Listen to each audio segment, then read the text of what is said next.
गांव मेहंदीपुर से लगभग 10 किलोमीटर दूर खोड़ा है और खोड़ा के पास ही एक सरहद जगह लगती है। वहां पर एक लड़के के बाद एक 4 गोलियां मारी जाती है, उसकी हत्या कर दी जाती है। जैसे ये पता चलता है कि उसकी जो हत्या है वो कैसे हो गई, तो उसके गांव के लोगों को ये सूचना दे दी जाती है। और जैसे ये सूचना पहुंचती है तो उसके बाद फिर गांव के लोग उस घर में पहुंचते हैं कि तुम्हारे लड़के को किसने गोली मार दी है। इस सूचना के बाद फिर गांव के घर में जितने भी रिश्तेदार थे, आसपास के लोग थे, अब उस घटनास्थल की तरफ भागना शुरू कर देते हैं। लेकिन यह बात कही जाती है कि बहू को पता नहीं चलना चाहिए। जो मरा है उसकी पत्नी को अगर पता चलेगा तो बहुत ज्यादा दिक्कत हो सकती है, परेशानी हो सकती है। अब ये सब के सब गांव के लोग दौड़ रहे हैं, भाग रहे हैं, जिसको जैसे मौका था। कोई बाइक से जा रहा था, कोई ट्रैक्टर से जा रहा था और कोई किसी वाहन से पहुंच रहा था। इसी बीच में जो महिला होती है उसको ये भी बात पता चलती है कि वो रोते हुए बिलखते हुए अपने उस पति को देखने के लिए घर से निकल आती है। लगभग 600 मीटर की दूरी उसने अभी तय की होगी कि इसी बीच में उसी के परिवार का एक लड़का बाइक लेकर आता है और आगे कहता है कि भाभी आप मेरे साथ गाड़ी पर बैठ जाओ और हम आगे वहीं चल रहे हैं, आप परेशान मत हो। उस महिला का रो रो कर बुरा हाल था, समझ नहीं आ रहा था कि आखिर करे तो क्या करे। वो लगभग 10 किलोमीटर का जो सफर था, ऐसा लग रहा था जैसे कितना लंबा सफर हो चुका है। आखिरकार वो सफर तय किया जाता है। मौके पर जाकर देखते तो उसके पति को एक के बाद एक कई गोलियां मारी। अपने पति के पास बैठ जाती है और जोर जोर से और रोना चीखना शुरू कर देती है। इसी बीच में किसी ने पुलिस को फोन कर दिया, पुलिस मौके पर आती है और मौके पर आने के बाद पुलिस ने उस शव को अपने कब्जे में लेकर पोस्टमार्टम के लिए जब भेजने की जब कोशिश की तो उस महिला ने दिन दहाड़े मारते हुए कहा कि मैं अपने पति की लाश को उड़ने नहीं दूंगी जब तक क्या कातिल सलाखों के पीछे नहीं पहुंचाएंगे, जब तक कि क्या उसको इंसाफ नहीं मिल जाएगा। अब पुलिस वाले ने उस महिला को, गांव के लोगों को, सभी को समझाने की तमाम कोशिशें की, लेकिन महिला जिद पर अड़ जाती है और यानी 3 घंटे हो जाते हैं। उधर गांव का एक एक बच्चा, महिला, बुजुर्ग जो भी सब थे वहीं पहुंच जाते हैं। गांव पूरा सुनसान हो जाता है, वहां पर कोई भी दिखाई नहीं दे रहा था।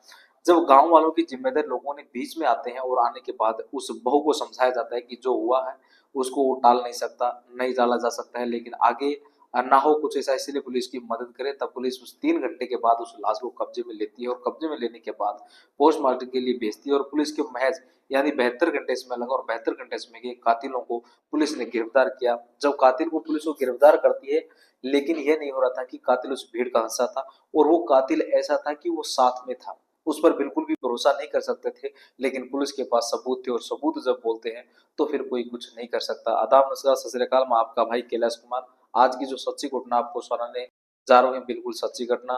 बिहार प्रदेश के जिला मोतिहारी के मोतिहारी थाना में एक थाना लगता है, चिरिया चिरिया थाना क्षेत्र की एक डीहवी महवाई एक जगह लगती है। वहीं से एक खोड़ा मार्ग है, खोड़ा मार्ग के पास एक सरहद जगह लगती है।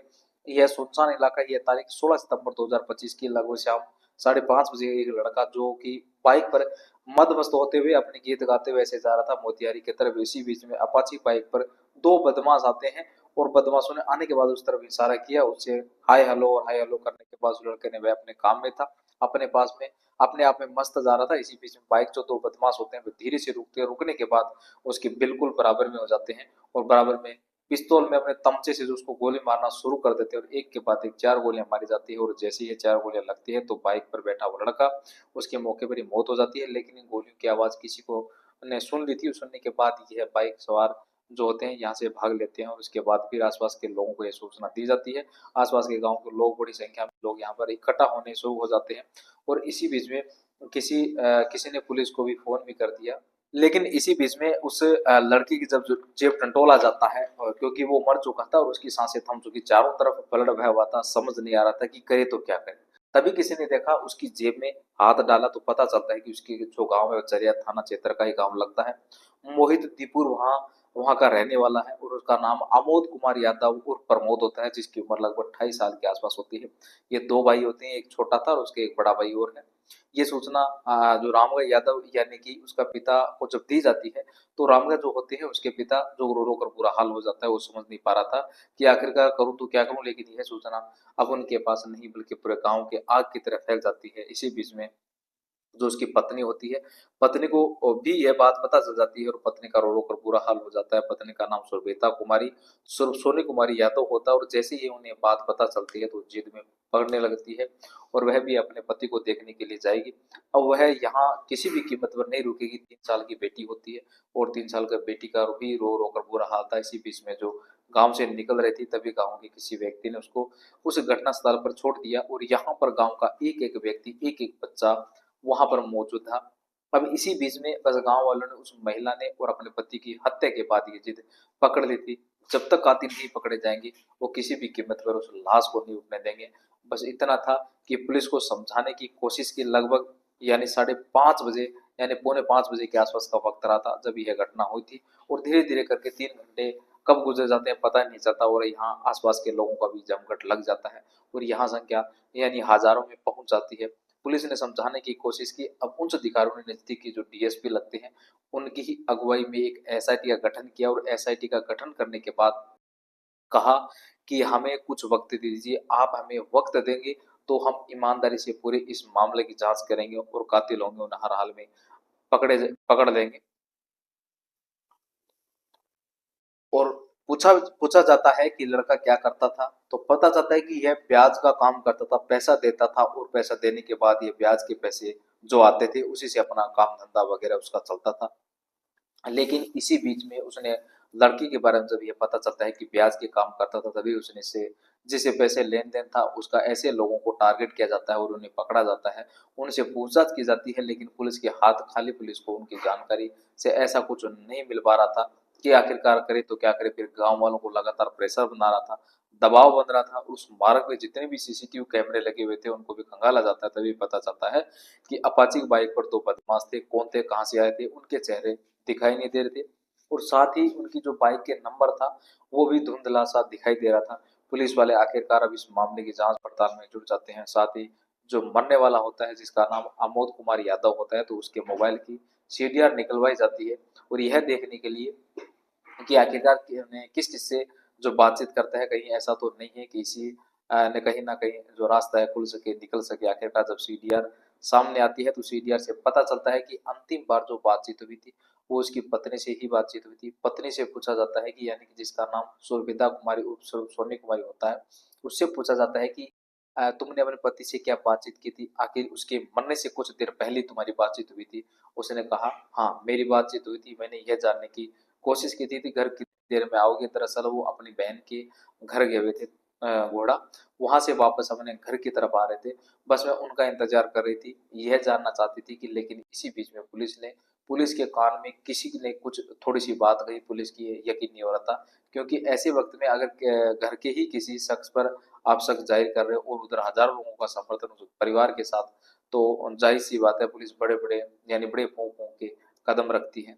लेकिन पुलिस ने समझदारी से काम लिया और समझदारी से काम लेने के बाद ये जो महिला होती है इसका नाम सुरभिता कुमारी होता है, जिसका मायका होता है बहु आई गांव होता है। वहां उसने पुलिस ने उसके जो मोबाइल था उससे कहा कि तुम्हारे पास कोई नंबर है, फोन वगैरह चलाती हो कि हाँ चलाती हूँ, तभी उसका जो नंबर था उसकी सीडीआर निकलवाई जाती है, उसका कॉल डाटा निकलवाया जाता है देखने के लिए आखिर यार ये जो है किस किस से बातें करती है, क्या बातें करती है नहीं करती है। तब पुलिस के सामने जो सीडीआर निकल के आती है तो वाकई चौंकाने वाली होती है।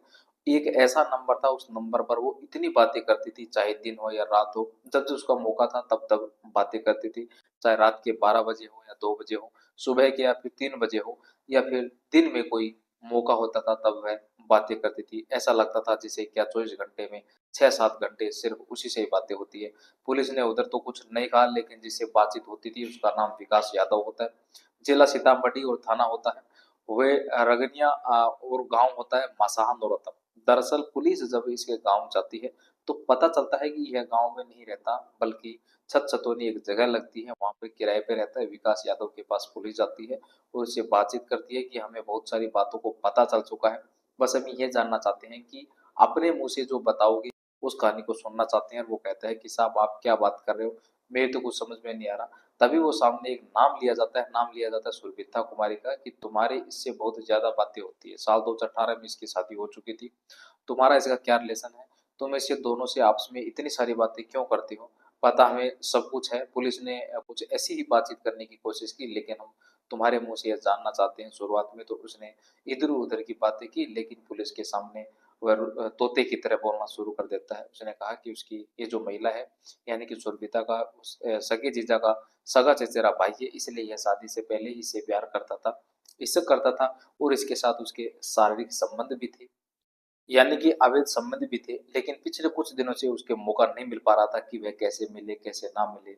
1 साल से वो उससे मिलने के लिए लगातार तड़पता था, इसलिए मौके की तलाश में रहता था। कभी भी आए मुलाकात हो और बातचीत हो। इसी बीच में उसके पति को यह बात पता चल जाती है, इसका अफेयर चल रहा था।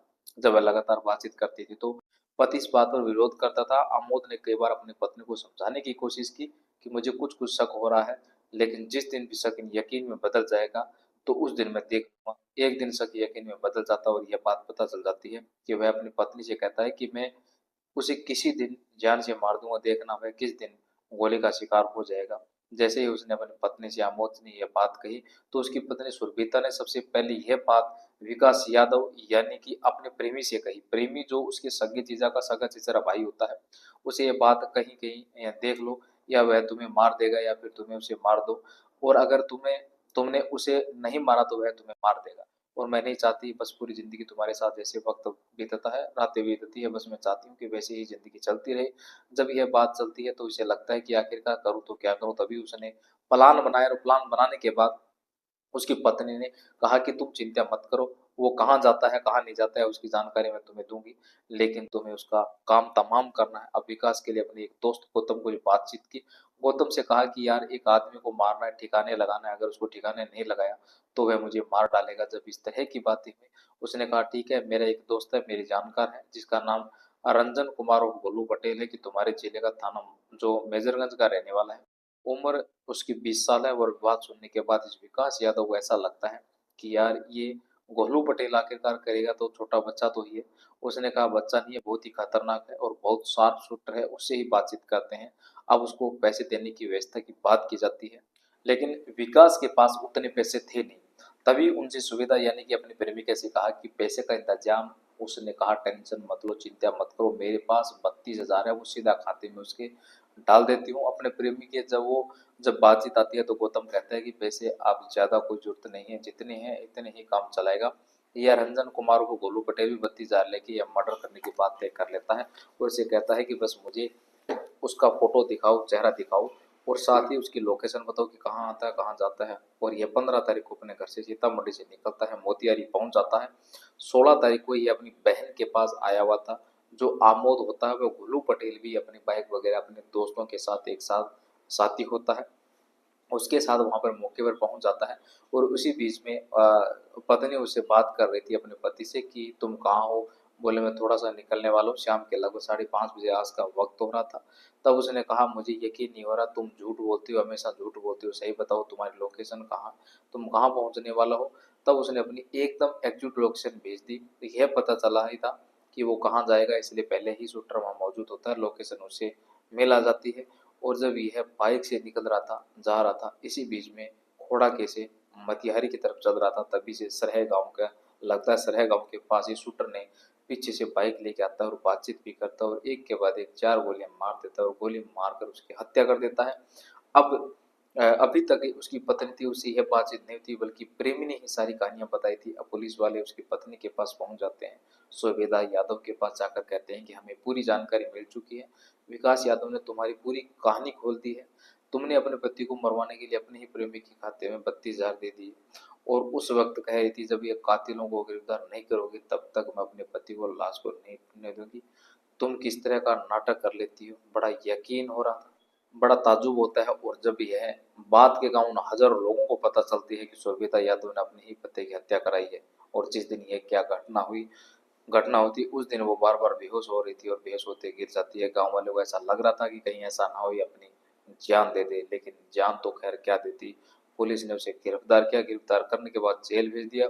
पति तो मर चुका है और जो पत्नी है वो सलाखों के पीछे जिंदगी गुजारेगी, लेकिन 3 साल की जो बेटी आखिरकार उसका क्या होगा, कैसे उसकी परवरिश होगी, सहज ये अंदाजा लगाया जा सकता है। और विकास यादव जो है उनके प्रेमी है, उसने अपनी प्रेमिका को पाने के लिए अपने ही घर में इस तरह की गद्दारी की जो उसे नहीं करनी चाहिए थी। दोस्तों इस पूरे घटनाक्रम को सुनाने के उद्देश्य किसी को परेशान करना नहीं है, किसी का दिल दुखाना नहीं है, बल्कि आपको जागरूक करना है, आपको सचेत करना है, और जाते जाते आपको ये भी बताना है कि क्राइम को जितने भी शातिर तरीके से क्यों ना कर लिया जाए, क्राइम कभी छिपता नहीं हो। लेकिन यहाँ जो क्राइम किया था उसे भले ही शातिर अपने दिखाया गया हो, लेकिन सारे सबूत अपन पत्नी के साथ अपने साथ जोड़ रखे थे और कई घंटे की जो बातचीत होती थी उसमें ज़्यादा देर पुलिस को ज़्यादा उलझने नहीं हुई। पुलिस को वक्त इतना जरूर लगा था क्योंकि वो जिस घर में हत्या हुई थी उसी घर में एकदम के हाथ में नहीं डालना चाहते थे बिना किसी सबूत के। हालांकि पुलिस ने इस घटनाक्रम का महज 72 घंटे के बाद 21 से 20 सितंबर के बीच इस घटना का खुलासा कर दिया। जाते जाते आपका भाई साहिल अमरोहा का रहने वाला है, साजिद सेबी उनकी पत्नी है, शिवा उनका जन्मदिन है और साथ साथ में अमृतसर का रहने वाला डूडी भाई साहब इनका भी जन्मदिन है। जन्मदिन की ढेर सारी शुभकामनाएं। जय हिंद, जय भारत।